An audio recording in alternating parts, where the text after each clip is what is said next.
American Renaissance. American Renaissance. These are times in which a genius would wish to live. It is not in the still calm of life or in the repose of a Pacific station that great characters are formed. Great necessities call out great virtues. Abigail Adams, letter to John Quincy Adams, January 19th, 1780. Abigail Adams. So that's a quote.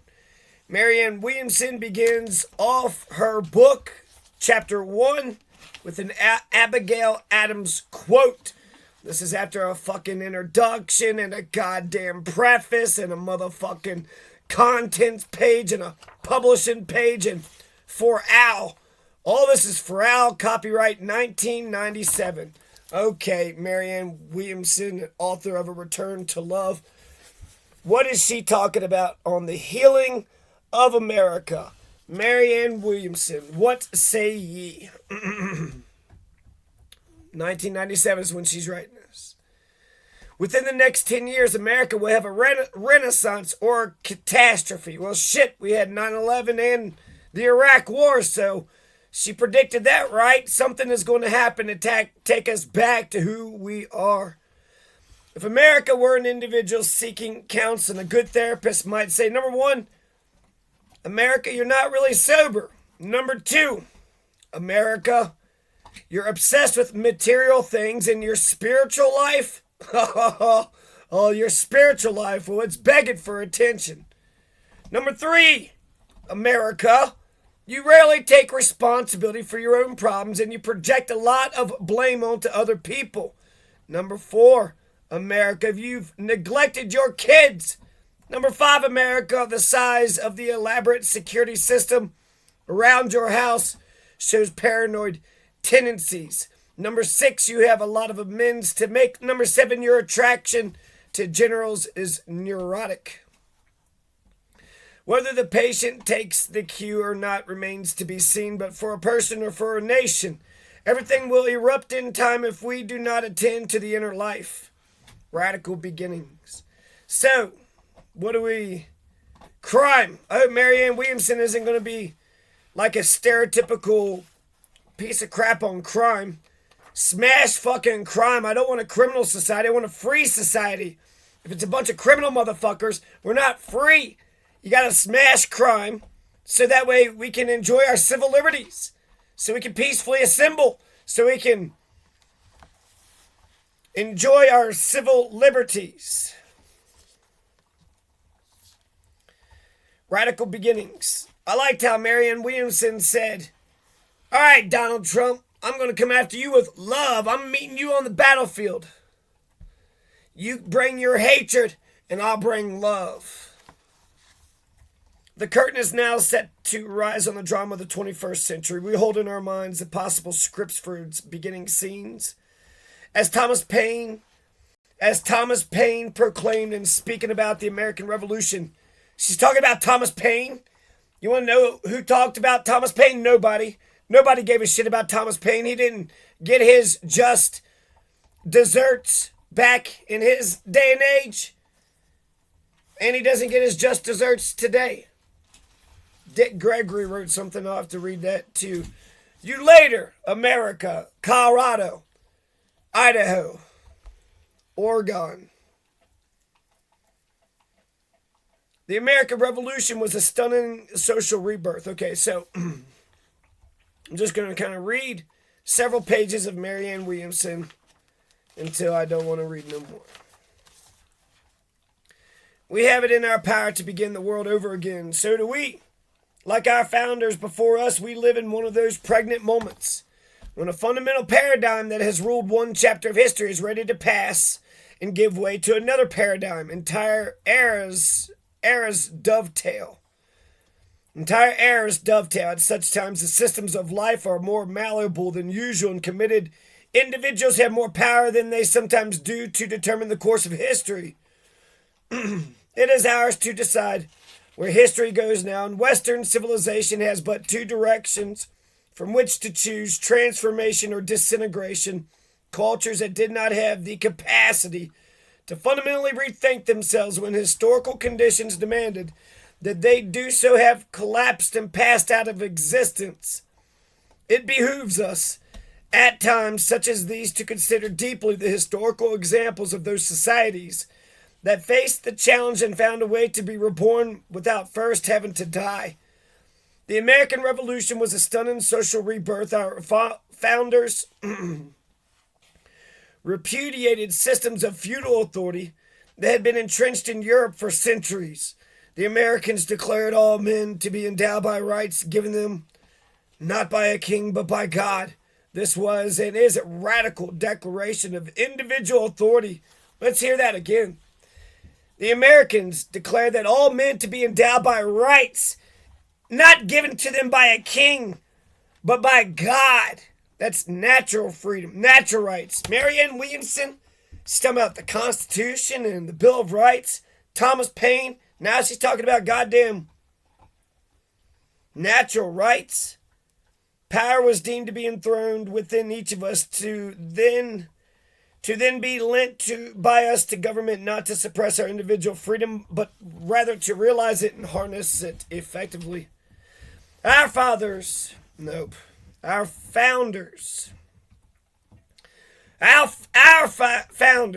who art in heaven, risked their lives to make that historic break from the past, boldly changing the course of human events. They reached beyond the accepted boundaries of what was to be expected from life and stretched the limits of human possibility. They left in their wake a compelling promise not only to Americans but to people throughout the world, that a society could exist in which the individual talents and abilities of free, self-governed people could come together fruitfully, forming out of what is always potential chaos something creative and good. Our founders asserted the dramatic proposition that if ordinary people are deliberative and responsible, then they could run their own affairs. The problem in America today is not that we have lost our rights, but that we seem to have lost our passionate connection to their historical significance. The average American has little sense of the radicalism of the American experiment or the meaning of fundamental democratic principles. We have forgotten, if we ever knew, how much those principles affect issues that matter in our daily lives. The key to our ability to renew ourselves now is to seek to remember who we already are. The New Enlightenment. The American founders were intelligent, intellectual citizens of the age of the Enlightenment. At that time, the governing intellectual, the Enlightenment. Oh my God, how come we haven't elected Marianne Williamson? I didn't get Bernie Sanders. Marianne Williamson, she's way better. We've had Ronald Reagan. That's all we've had as president. That's all we've ever fucking had as president. So I'll take a Marianne Williamson. I didn't get a Bernie Sanders. I'd like an AOC or a Kwame Sawant. I would like a true blue socialist. But she's a true blue American. I don't know. She's probably not a socialist, but a spiritual and American true blue. This is, 1997. She wrote this motherfucking 6 years ago. And it's ringing true today.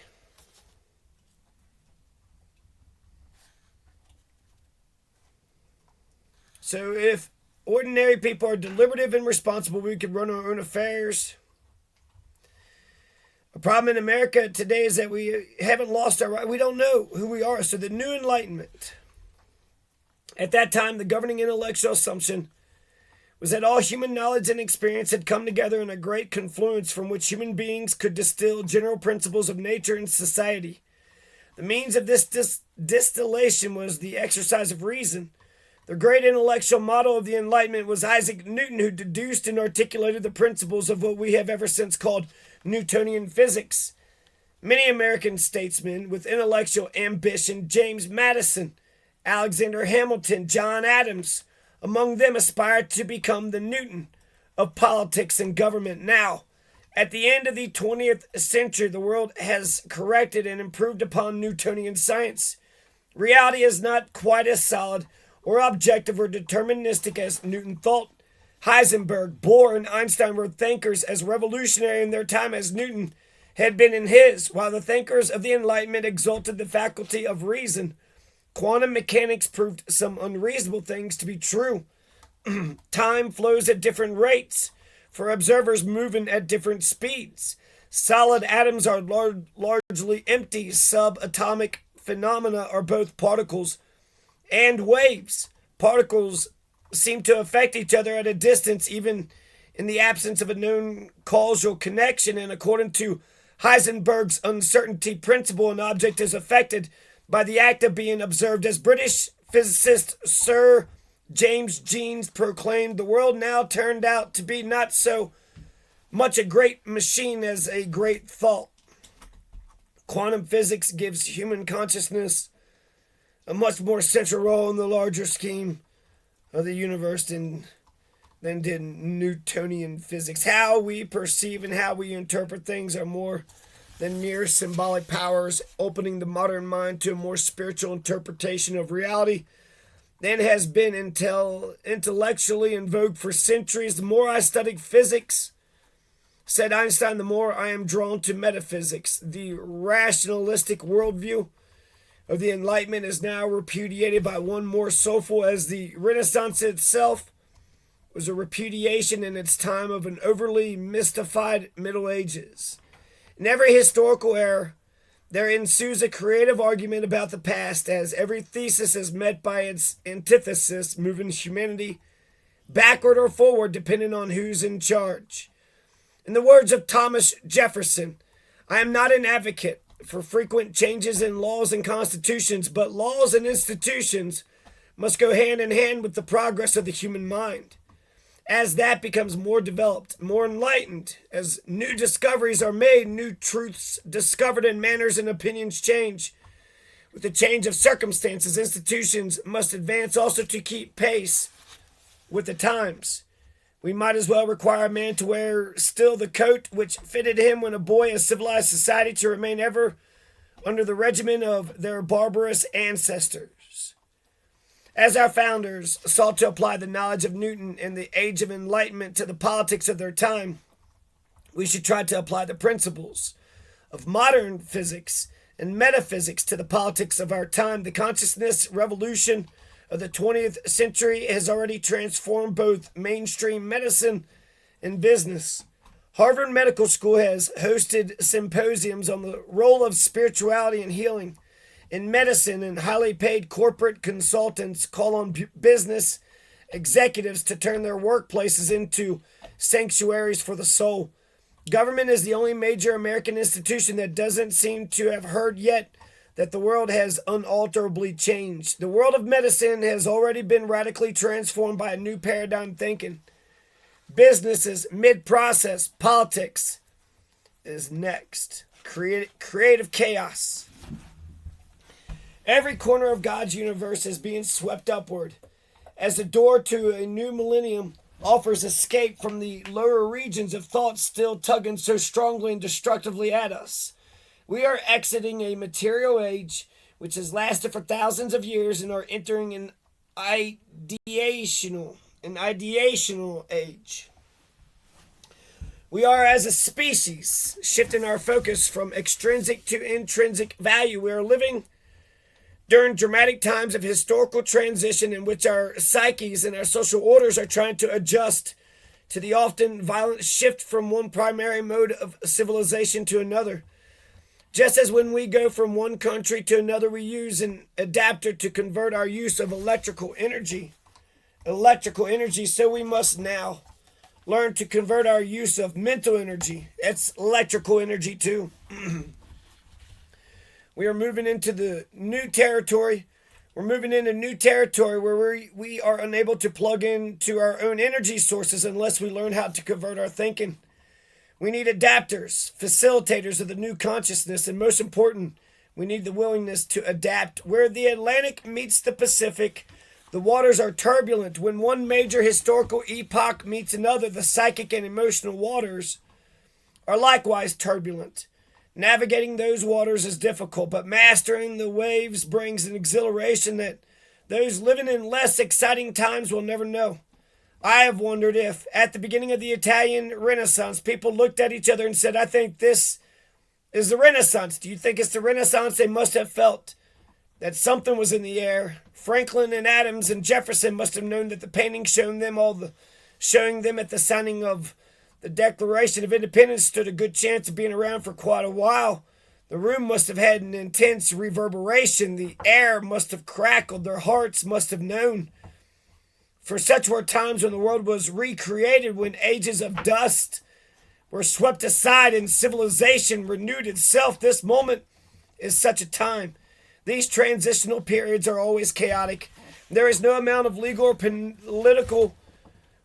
political maneuvering that can limit the explosion of human energy bursting forth at such times, no matter how much some people might try to hold back the tide of change today. The remedies of a materialistic order will have less and less effect on affairs now unfolding. The chaos of our times is a reflection of a profound and inexorable reorientation of the human mind. This explosion is coming from the deepest levels of the psyche. It is not orderly, and no amount of tight, repressive force can contain it. We can no more stop its energy than a parent can stop the explosion of hormones in an adolescent child. This transformation of human consciousness it is not up for a vote. No action. No action. Only principle can govern chaos. Our lives will not be brought to order through anything but love. An entirely new Weltanschauung. A new worldview is on the horizon. The outer world will no longer be looked to as the source of our power or our salvation. The belief that it ever was our salvation was a delusion fostered by the seductive gross materialism of our technological industrialized age. Transcendent philosophical traditions reveal that true power is sourced within, is ever renewable through the grace of God, and is activated through human dedication to whole-centered rather than self-centered goals. From alternative health practitioners to corporate trainers teaching creative visualization techniques and spiritual basics as keys to business revitalization, to the internet communications revolution that has already lessened the ability of the communications autocracy to control the flow of information, we Americans are in the process of building for ourselves a society no longer limited by a strict and rationalistic materialism. This effort annoys and angers those who would prefer that we enter the 21st century with no fundamental changes in our approach to being human, but history is not static. The 20th century zeitgeist was very different from its 19th century predecessor, and the 21st century's zeitgeist promises to be very different still.